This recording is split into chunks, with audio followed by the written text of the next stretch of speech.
Hello Etians! Narito ang pinakabagong update sa album ni Ken na 7 Cents all over the world sa iTunes. Number 7, Thailand.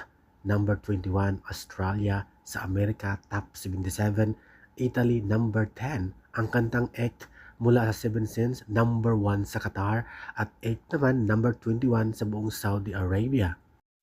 At narito pa, sa Ireland, top 7. Sa Canada, top 15. Sa Apple Music album Oman, top 66 ang 7 Cents. At Sweden, iTunes albums top 5.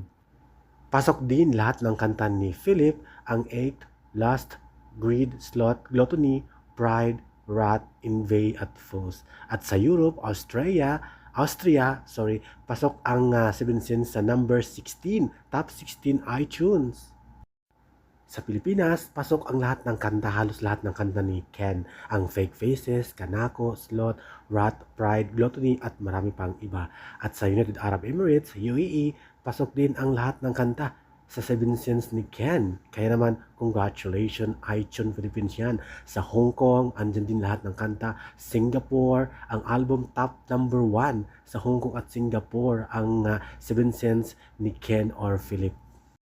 Number 1 sa Hong Kong iTunes, number 1 sa Singapore iTunes, at sa Cyprus, number 1 ang Envy Fools iTunes, at Norway sa iTunes din, number 4 ang album.